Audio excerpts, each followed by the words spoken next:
Hello, I am MM Hoshaw, an award-winning children's author of the adventure fantasy Dyami and the Gobi Crystal. I'm wearing this hat today because it's 5 degrees out and I wanted to have fun. And it looks like I'm not the only one wanting to have fun because I'm joined today by my cat, Loki. So she wants in the picture. Anyhow, today I thought I would share with you a little of the audiobook that I recently created. And this is a scene where Dyami meets Tutls, the forest fairy.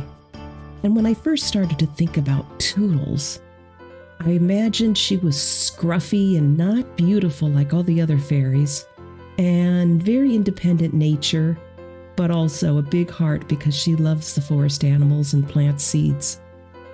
Then there was the idea, when it came to the recording, is what would her voice sound like? And so I thought, well, she's around plants all the time, so maybe she could be a little nasally Dyami. In this scene, Dyami is in her room and she has this magical ability to be able to transform her bedroom into anything else. So she transforms it into the woods, hoping to attract Tutls. So enjoy. Dyami folded her legs and sat on her bed. She desperately wanted to contact the fairies. She transformed her room to appear like the fairy woods.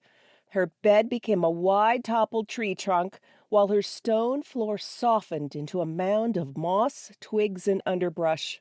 The walls changed into tall evergreens, and her fireplace became a massive hawthorn tree. The wind whistled as it blew through the trees. As she inhaled, she smelled the sweet pines, dried leaves, and other woodsy aromas. She liked her forest. It was the perfect setting for the beings who slipped between dimensions. Next, she needed to experience wonder like Sahele had instructed her long ago. She inhaled and set aside her concerns about the Naga. As she exhaled, she released her sorrow and remembered the younglings dancing in the wind with streamers. Imaginary little ones appeared in her room just as she envisioned and giggled as large golden butterflies landed on their tiny hands. Hundreds of butterflies fluttered playfully around her.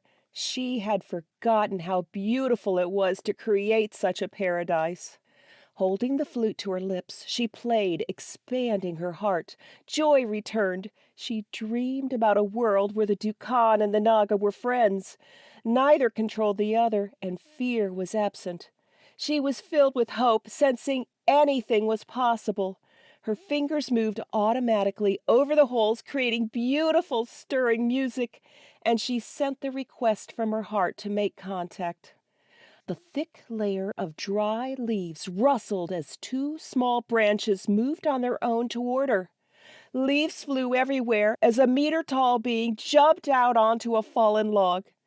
It was a curious pale green female with twig-like horns, cat ears, and long disheveled brown hair covered in nettles.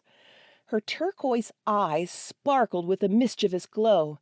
She wore a dress woven from pine needles, and her bare feet were coated in dried mud. Dyami blinked. She didn't know who or what she was seeing. She wanted a fairy, however the strange being before her looked nothing like she imagined. "Hello, Dyami," the being said in a playful treble voice.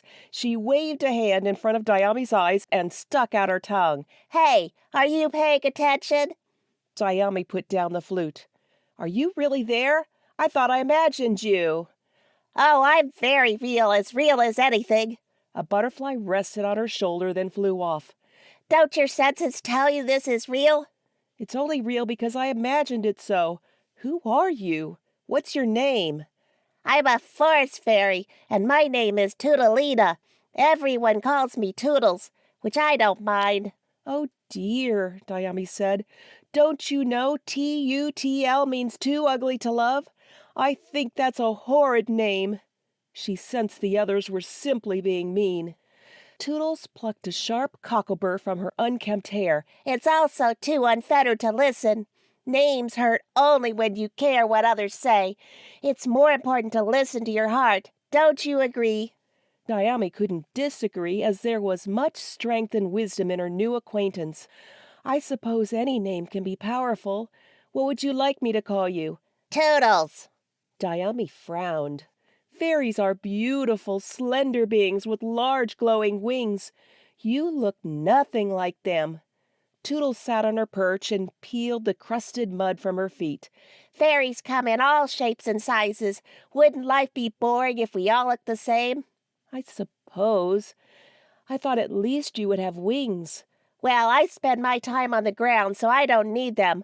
I take seeds and bury them so they can sprout the next spring. You could say I specialize in helping everything grow, including flowers, ideas, and dreams. Why are you here?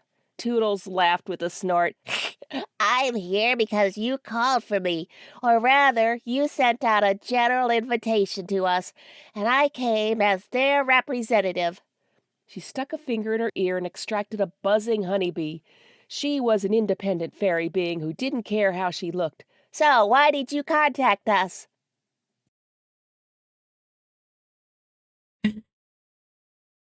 There's nothing like getting photobombed by your cat.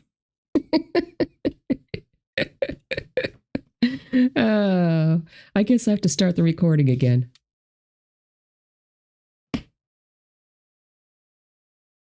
Thanks for watching.